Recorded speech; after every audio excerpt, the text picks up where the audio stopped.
risk their life to rescue mine. But that's really what every 911 call is in a domestic violence situation. They are the most dangerous situations that our police face on a daily basis. When we started this race, and I first want to say thank you to Dr. Kelly Ward, because she posted publicly on Facebook in the middle of May and asked me to run for mayor. And I first said no. But my background is in data management. I have 19 years of experience in the supply chain, grocery retail, food service, and technology industries. And so I wanted to take a look at the data. You know, exactly what our mayor says that she's followed to close all of your businesses and shut down your jobs.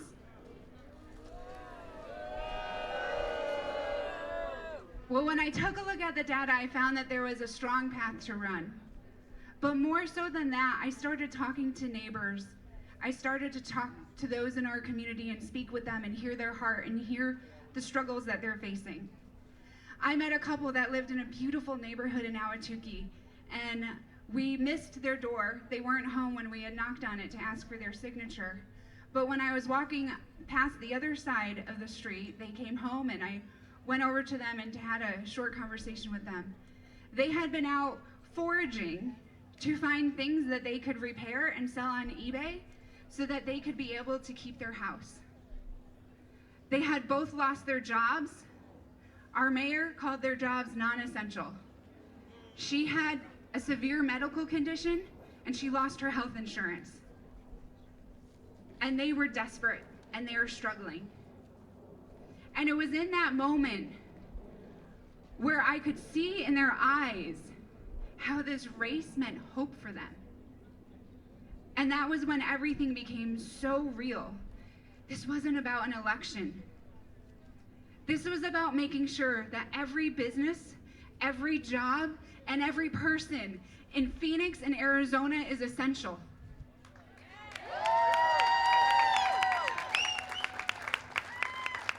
On March 17th, when our mayor shut down our economy with a tweet on a pink background, I noticed that she was standing alone in that moment. And I used to work for Councilman DeCiccio. I worked for him for a year. Yeah, he's amazing. He's a fighter. And so I knew that when she said on that video that she had the support of the council, she was lying because they weren't standing by her side.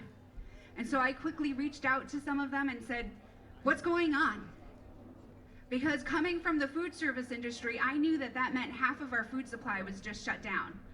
Because the food service side and the grocery store side, those are separate supply chains of food. And that's why you saw your grocery store shelves go empty. And that's why it was so hard to get them filled back up. And so I knew that that wasn't true. And I worked with the council, and by that Friday, we were able to get her great emergency switched to a local emergency. A great emergency meant that your city council basically is nullified and that she would have complete power. Yeah, very scary stuff. The other thing that she stated in that was that she talked to local public health experts. But Dr. Sonnenschein later testified at the city council that she hadn't received any calls before that shutdown was made. I also talked to folks in the restaurant industry, and they weren't notified either. Whereas on March 11th, the National Restaurant Association had already put out guidance from the CDC as to how to keep restaurants safe. And in Arizona, there were efforts to make sure that those restaurants and bars would be able to keep their businesses safe and keep our community safe at the same time. I am running for mayor to make sure that we have smarter solutions going forward, so that we can not only stay safe from a virus, but we also need to stay safe in our communities. And right now we have a public safety crisis. Our mayors, with her isolation policies, they have had a disastrous impact in our Phoenix. We've had a 25% increase in homicides and aggravated assaults, but we've had a 180% increase in domestic violence deaths. When she first shut down our economy, the first thing I thought about was my professional experience and what that meant for our food supply. But very quickly, it hit home to me about what my experience was to be able to flee from domestic violence years ago. And I thought, my gosh, what about that mom right now that is trying to get out of an abusive situation and now she just lost her job? How many stay-at-home moms would be in a powder keg of a situation if their family just lost all their income and now they're frustrated? What do those children have to go through? And so our homes became this powder keg because of bad government policies. Our mayor knew this was going to happen. She was warned this was going to happen, and instead she doubled down on those policies. We didn't need to have a 180% increase in domestic violence deaths.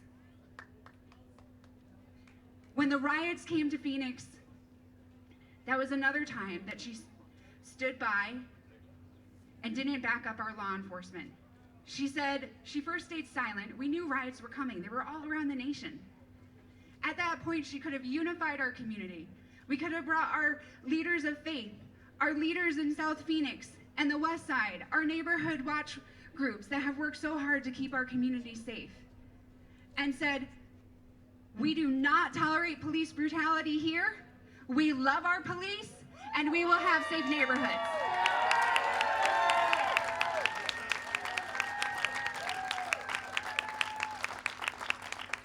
But instead, she put out a press release that said it's difficult to have words and that the protesters just needed to be heard. I believe in the First Amendment. I believe protesters have a right to be heard. I've protested many times before, but that's not what this was about. We saw riots in Phoenix night after night. And when she did her press conference, she said that she would not allow police to escalate to protect our neighborhoods. And then in July, it gets worse. In July, she co-signed with a letter with all the radical mayors around the country that their cities were on fire.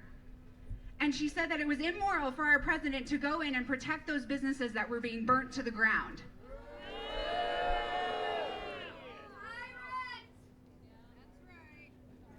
Phoenix deserves safe neighborhoods. We deserve to have safety in our communities. And unless we have safety in our communities, we don't have economic opportunity. Our small businesses can't thrive under chaos and violence. ASU just released a study that in 1 year under this mayor, we went from being ranked 20th, almost best in class for small businesses in the country, to number 59. To give you an idea, Tucson is 68. Phoenix Mayor Kate has us on a race to the bottom, and I'm here to stop it with all of you.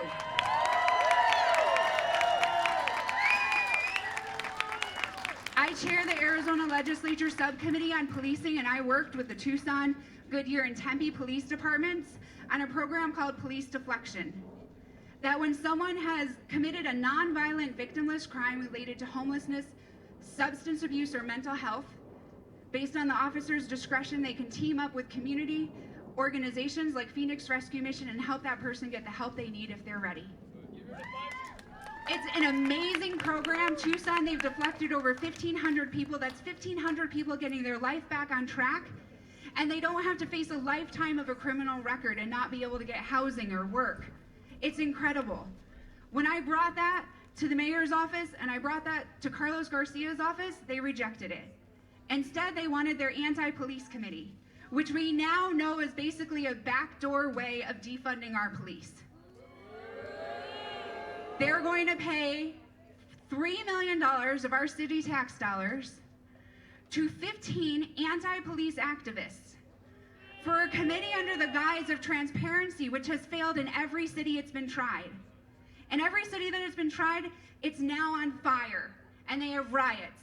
The community did not trust the process to give them the transparency that they needed. And rather than radicalizing failed policies, I'm running for Phoenix so that we can actually solve the problems that we face as a community, together.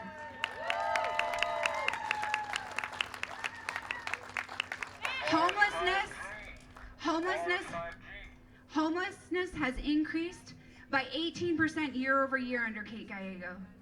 But under her watch since 2014, it's actually increased by 200%. But don't worry, because she says she's getting her advice from San Francisco. So I think that means at some point we end up having a human feces checkbox on our website. But it doesn't solve the problem. And so I am committed to make sure that we get those 163,000 units of housing that we need by empowering our nonprofit communities, empowering our small businesses, and working together to solve these problems. Phoenix has the chance to be the most innovative city in the country. We see the West Coast has failed. Most of these cities are on fire and under crime and violence. But we are in the perfect spot in the supply chain to out-innovate every challenge that we face today, and that's why I'm running for mayor. I will leave you with this. This is very important. We are leading the race according to Google Trends. We actually are trending double what Kate is. But to win this race, win it outright, it means we have to get 50% plus one on the ballot. And there won't be an R next to my name. It's a nonpartisan race. So I need your help to tell all of your friends and all of your family to vote Merissa Hamilton for Phoenix mayor. Thank you so much for your support. You're amazing. Go to our booth, get a yard sign, talk to my team. You guys are just so amazing. Thank you for your prayers. Thank you for all the blessings that you've given us. Thank you so much, Merissa. That was amazing. Thank you. Yes, go see her at the booth. Go talk to her there. Her team's amazing. Remember Merissa Hamilton. There won't be an R next to her name on the ballot, so you need to know her name. She is amazing, and just know she's we work with so many amazing candidates, but she is so genuine, so pure. And like I said, she's not only addressing issues within the Democratic and Republican Party, but she has a solution for all of them. Absolutely. So our final political speaker, I know you guys have been waiting for him. We're excited. He is here to protect you, and I cannot wait to see him get elected. That is running for Maricopa County Sheriff Jerry Sheridan. The one and only Jerry Sheridan. Well, thank you everybody. I want to invite up here another very important Republican candidate, Stephen Richer, because without him, our ballots will not be safe. So I'll let him introduce himself and then he can get the hell off the stage. Jerry told me he was bringing back the posse, so I said, can I just hang up on the stage with you? And he said, sure. So, no, my name's Stephen Richer, just like the wealthy man is richer, and I'm running for Maricopa County Recorder because we've had a lot of nonsense and a lot of problems with our elections, so I'm just running to make them fair and competent, and vote red down the ticket, and you'll have better elections come 2021. Now give it up for the man who's going to keep us safe, the man who's kept me safe on the campaign trail, Jerry Sheridan. Thank you, Stephen. So I am Jerry Sheridan, your Republican candidate for Maricopa County Sheriff. And I'd like to take a second, Jax, come on up here. I want a special guest to come up here and stand with me, because what we're here today, it's all about people like Jax, one of my biggest supporters. He's actually turned some Democrats to vote for who? Jerry Sheridan. He's been out there putting signs out for me, him and his mom driving around delivering signs, and turned Democrat into Jerry Sheridan voters. So let me tell you about my vision of what the sheriff is all about.